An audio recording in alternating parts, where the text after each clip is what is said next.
నమస్తే. నేను మీ కుప్ప పద్మిని. ఇన్నాళ్ళు మీ సపోర్ట్‌ని నాకందిస్తూ, మీ ప్రేమని నాకందిస్తున్న ప్రతి ఒక్కరికి కృతజ్ఞతలు. ఇప్పుడు చూడబోతున్న ఈ వీడియో కూడా ఖచ్చితంగా మీకు ఉపయోగపడుతుంది. లైక్, షేర్ అండ్ సబ్స్క్రైబ్ చేసి మీ ఇష్టాన్ని, అలాగే మీ సపోర్ట్‌ని నాకందించండి. అలాగే ఈ వీడియో పట్ల మీ అభిప్రాయాన్ని కామెంట్ సెక్షన్‌లో కామెంట్ చేసి నాకు తెలియజేయండి. నమస్తే. నమస్తే. Welcome to our channel. నేను పద్మిని. ప్రస్తుతం మనతో పాటు ప్రముఖ ఆధ్యాత్మికవేత్త, ప్రముఖ న్యూమరాలజిస్ట్ లక్ష్మీ నరసింహస్వామి ఉపాసకురాలు శ్రీమతి స్రవంతి గారు మనతో పాటు ఉన్నారు. మాట్లాడదాం. నమస్తే అక్క. నమస్తే పద్మిని. అక్క, ఈ కామాక్షి దీపాల గురించి అనుకున్నాం కదా. కామాక్షి దీపాలు మరి అంబానీ ఎన్ని పెట్టారని, అంబానీ అంత రేంజ్ లో అపర కుబేరుడిగా ఉన్నారు అని చాలా మంది అంటూ ఉంటారు. అంటే కామాక్షి దీపాన్ని కానీ, లేకపోతే ఇట్లాంటివి ఏమైనా స్మార్ట్ రెమెడీస్ ని కానీ అపోజ్ చేయాలి అంటే వాళ్ళకి మదిలేటటువంటి మొదటి పేరు అంబానీ గారు. వీళ్ళందరూ పక్క నైబర్స్ అన్నమాట అంబానీ గారికి. చూస్తూ ఉంటారు. అంబానీ గారు పెట్టలేదు, కానీ అంబానీ గారు ఒక ఇంటర్వ్యూలో చెప్పారు, మీ సక్సెస్ కి కారణం ఏంటి అని అంటే, నేను డిసిప్లిన్ మెయింటైన్ చేస్తాను. ఎప్పుడు సూర్యుడికి ఇప్పటి వరకు ఛాన్స్ ఇవ్వలేదు నాకంటే ముందు ఉదయించడానికి. అసలు ఫస్ట్ లేచేస్తారట ఆయన. ఇప్పటి వరకు ఆయన లేచిన తర్వాత సూర్యోదయం అవ్వడం జరగలేదు. సూర్యుడికి ఆ ఛాన్స్ ఇవ్వలేదు. ఎప్పుడు కూడా సూర్యుడికి నేను ఛాన్స్ ఇవ్వలేదు అని అంటే నాకు ఆశ్చర్యం అనిపించింది తప్ప, ఒక్క రోజు కూడా ఆయన లేట్ గా లేవలేదా. అందుకనే కదా అసలు లక్ష్మీదేవి అలా స్థిర నివాసం ఏర్పరచుకుంది. అలాంటి ఒక్క మంచి అలవాటు ఉంటే చాలా అమ్మవారు మన వదలకుండా ఉండేది. అయితే సూర్యోదయానికి ముందు లేచిన వాళ్ళందరూ కూడా అదృష్టవంతులేనా, ఐశ్వర్యవంతులేనా అని అడిగితే పరమాచారి గారు ఖచ్చితంగా ఇది ప్రారబ్ధ కర్మ అని చెప్పి ఒక అతను వస్తారట. వచ్చినప్పుడు అడుగుతారటమాట. అతను వేరే కంట్రీ నుంచి వస్తారు, ఫారినరు. అతను అడుగుతాడట, ఎందుకు ఈశ్వరుడు అందరికీ సమానం అన్నప్పుడు, అందరి వైపు కరుణ ఒకలానే ఉంటుంది ఆయనకి అని అనిపించినప్పుడు, ఎందుకు ఇలా ఒక పేద ధనికాలు ఎందుకున్నారు అసలు అని అనిపించింది. అనిపిస్తే ఆయన అన్నారట, సరే ఒక పని చేయి, నాకు పని చేసి పెట్టగలుగుతావా అని అడుగుతారు. చేస్తాను స్వామి చెప్పండి అని అంటే, ఇక్కడున్న హాస్పిటల్స్ అన్నిటికీ తిరుగు, గవర్నమెంట్ హాస్పిటల్ దగ్గర నుంచి ప్రైవేట్ హాస్పిటల్ వరకు ఎవరెవరు ఎలా పుట్టారు, ఏ కుటుంబంలో పుట్టారు, ఏ నేపథ్యంలో ఉన్న కుటుంబంలో పుట్టారో రాసుకొని రా అని చెప్తే ఈయన వెళ్ళి అన్ని రాసుకొని వచ్చి ఏంటి అని అడిగితే, అందరి పొద్దున్న నుంచి రాత్రి వరకు వాళ్ళంతా నేను తిరిగాను, రాస్తే అత్యంత సంపన్న కుటుంబంలో పుట్టిన వాళ్ళు ఒకళ్ళు. ఇప్పుడు ఒక హాస్పిటల్కి వెళ్ళాను, అక్కడైతే నాకు ఇంకా చాలా ఇదిగా అనిపించింది. చాలా ఒకటే రూమ్ లో ఉన్న వాళ్ళు ఒకళ్ళు, లేదు ఒక షేర్ చేసుకున్న వాళ్ళు, జనరల్ వార్డ్ లో ఉన్న వాళ్ళు ఒకళ్ళు, కొంతమంది షేర్ చేసుకొని బెడ్ ని కూడా షేర్ చేసుకున్న వాళ్ళు, చిన్నపిల్లలు కదా, ఒక్క బెడ్ లో అడ్డంగా 3-4 పిల్లల్ని పడుకోబెట్టడం. అట్లా కూడా నేను చూసాను. నాకు ఇది నేను చూసిన చిత్రం ఇవ్వాలంతా అని చెప్తే, ఆయన ప్రారబ్ధ కర్మ అంటే ఇది. అంటే ఎవరెవరు ఎక్కడ పుట్టాలి అనేది భగవంతుడు ముందే నిర్ణయించి, వాళ్ళ పాపకర్మలు పుణ్యకర్మలు అనేవి ఉంటాయి. అవి లెక్కేసి స్వామివారు భగవంతుడు అలా పంపిస్తాడు అని చెప్తే, అతను నేను పొద్దున్న అడిగిన దానికి ఇలా చెప్పారా స్వామి అని అంటే, ప్రాణం పోయడము అనేది భగవంతుడి కరుణ అందరికీ సమానంగా. కాబట్టి అలా ఎవరెవరు ఏ పాప పుణ్యకర్మాలు చేశారో దాన్ని బట్టి ప్రారబ్ధ కర్మ అనేది నిర్ణయించి, అలా వాళ్ళ కుటుంబాల్లో వాళ్ళకి తగ్గట్టుగా, వాళ్ళ జీవన విధానంకి తగ్గట్టుగా వాళ్ళని పుట్టించడం అనేది భగవంతుడిది, అది మన చేతుల్లో ఏమీ లేదు అని చెప్పారనమాట. కాబట్టి అంబానీ క్రితం జన్మలో ఎన్ని కామాక్షి దీపాలు పెట్టారో కూడా మనకు తెలియదు, కాబట్టి ఆరాధన చేస్తున్నారు కూడా తెలియదు. అయితే ఒక్కటి మాత్రం ఖచ్చితంగా చెప్పగలను, వాళ్ళ ఇంట్లో మాత్రం డిసిప్లిన్ అనేది ఉంది. అండ్ జియో వచ్చింది కదా, నేను ఇఫ్ ఐఎమ్ నాట్ రాంగ్, నేను చదివినది ఏంటి అని అంటే, ఒకరోజు వాళ్ళ అమ్మాయి ఇంటర్నెట్ బ్రౌజ్ చేస్తుందట. చేస్తూ ఉంటే అవి చాలా ఎక్కువగా అనిపించిందంట, రేట్లు అవి కూడా ఎక్కువగా అనిపించాయట. ఒక ప్లేస్ లో సరిగ్గా రాకపోవడం నెట్, ఇదంతా ఏంటని అనిపించి, అసలు మీరెందుకు నాన్న ఈ ఫీల్డ్ లోకి రావద్దు, మీరెందుకు ఇంటర్నెట్ ని స్టార్ట్ చేయకూడదు అని అనిపించినప్పుడు, ఎంత మందికి అసలు ముందు జియో స్టార్ట్ చేసి ఫ్రీగా ఇచ్చారు, దాని తర్వాత డబ్బులు పెట్టేస్తారు అని అంటే, మరి సంస్థ రన్ అవ్వాలి కదా. సంస్థ రన్ అవ్వాలి. అసలు వాళ్ళు అలా ఫ్రీగా పెట్టిన తర్వాత మిగతా వాళ్ళందరూ కూడా తగ్గించారు రేట్లు. అవును కదా, లేకపోతే ఎంతెంత వస్తువులు ఎంతెంత చాలా పే చేశారు. అసలు ఒక 1 GB ఎంతెంత కాస్ట్ ఉండేది.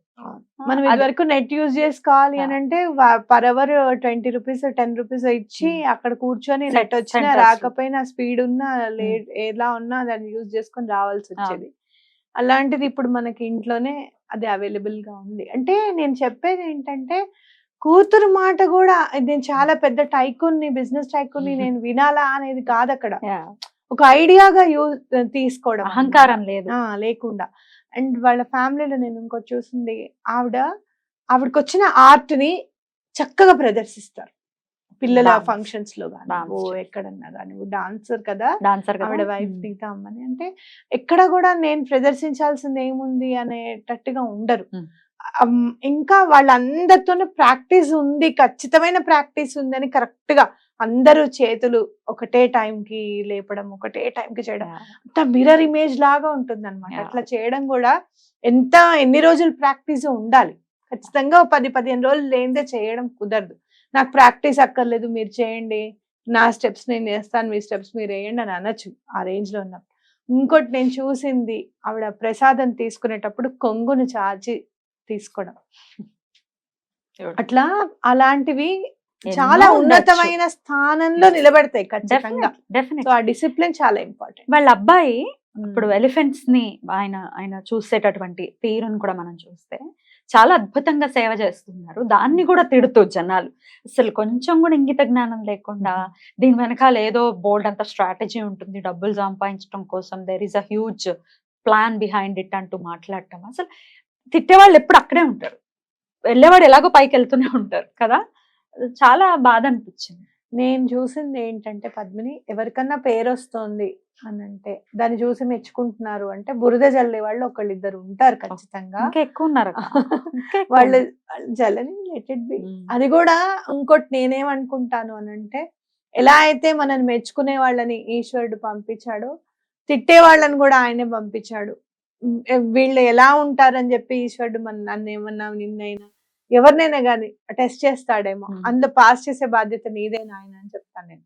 ఎగ్జామ్ పెట్టు, కానీ పాస్ కూడా నువ్వే చెయ్యాలి, అది కూడా మంచి పర్సంటేజ్ తో పాస్ చేయాలి, అలా ఇలా కాదు అని చెప్పి దండం పెట్టుకుందాం. అట్లా మనము తప్పకుండా భగవంతుణ్ణి ఆరాధించడంలో మనం శ్రద్ధని పెంచితే అసలు దానివల్ల మనకు వచ్చే రిజల్ట్స్ మామూలుగా ఉండవు. ఏం చేయగలుగుతాం చెప్పు, ఏం చేయగలుగుతాం స్వామికి. ఇంట్లో దేవుడు కూడా ఉండే అనుకో. అందరు అంటున్నారు కదా ఇప్పుడు, మీరు ఇలా చాలా ఎక్కువగా పూలు తెచ్చేసి పూజ చేస్తారనో, లేకపోతే చాలా ఆడంబరాలకి వెళ్తున్నారని చెప్పు, ఇవన్నీ ఎక్కువైపోయి అంటున్నారు కదా. సరే, స్వామికి అది తప్ప మనం ఏం చేయగలుగుతాం చెప్పు. ఇంట్లో ఉన్నారు స్వామి, ఏమైనా చిన్న విగ్రహం కొనుక్కోగలుగుతాం, చిన్న చిన్న డ్రెస్సులు కొనుక్కోగలుగుతాం, లేదు అంటే దీపాలు పెట్టగలుగుతాం, ఎక్కువ పూలతో పూజ చేస్తాం. ఏమవుతుంది అయితే ఎక్కువ తినేట్లా? అదే, అంతకంటే మనం స్వామికి ఏం చేయగలం చెప్పు నువ్వు. అంతకంటే ఏం చేయలేం.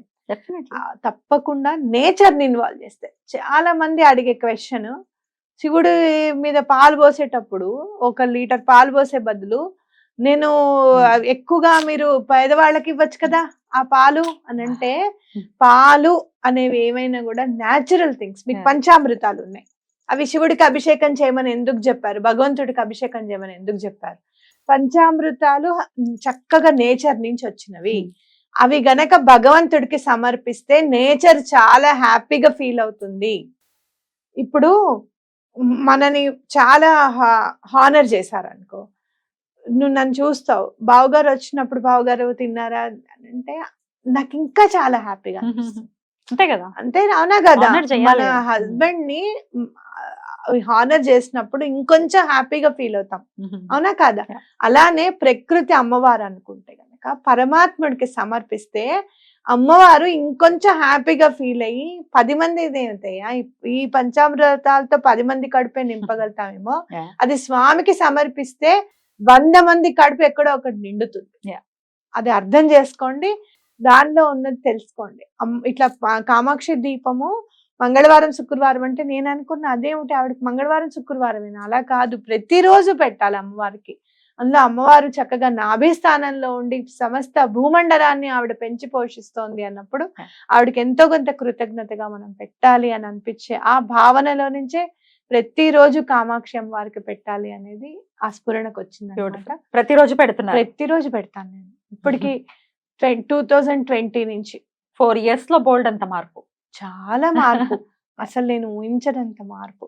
నేను అసలు ఇట్లా వద్దాము మాట్లాడదామని నాకు లేదు అసలు. అబద్ధం ఎందుకు, ఎప్పుడు నుంచో పిల్లలు అనేవారు వెళ్ళాలి మమ్మీ మాట్లాడాలి నువ్వు అని. అంటే నేను అనిపిస్తుంది కదా, సరేలే తర్వాత చూద్దాం కానీ అమ్మవారు ఒకసారి స్ఫురణకి శ్రీపాద శ్రీవల్లభులది చరిత్ర ఇట్లా ఓపెన్ చేశాను, వెళ్ళాలనిపించింది. వెంటనే ఫోన్ చేశాను, సరే రేపు నెక్స్ట్ వచ్చేస్తారా అమ్మ, జనవరి 5వ తారీఖు వచ్చేస్తారా అని అనడం ప్రస్థానం మొదలైన అద్భుతం అద్భుతం, చాలా బ్యూటిఫుల్ గా చెప్పారక్క.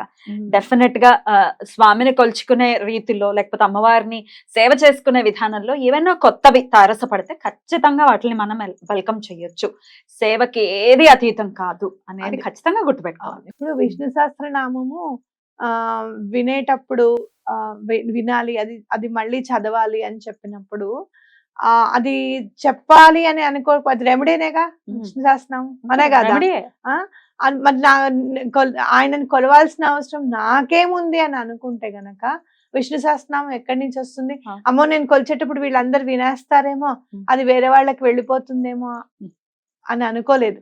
అది తరతరాలు, అది నిజంగా ఆ అపార కరుణ అనేది స్వామి అందరి పైన ప్రసరించాలి, చదివే వాళ్ళ మీద వినే వాళ్ళ మీద అని చెప్పే అంపసాయ మీద ఉన్నప్పటికీ ఆయన చదివారు. ఇది ఇట్లా యూట్యూబ్ లో వినకూడదు, వాళ్ళ పెట్టుకోకూడదు, యూట్యూబ్ లో చూసి పూజ చేసుకోకూడదు, రికార్డింగ్ పెట్టుకోకూడదు అని అంటే ఒకటి గుర్తు పెట్టుకోండి, ఏదన్నా పూజ చేసేటప్పుడు మీకు బ్రాహ్మణ్ణి పిలిచే శక్తి ఉన్నా కూడా మీరు పిలుచుకోకుండా చేస్తున్నారు అంటే అది పొరపాటు, అది లోభత్వం.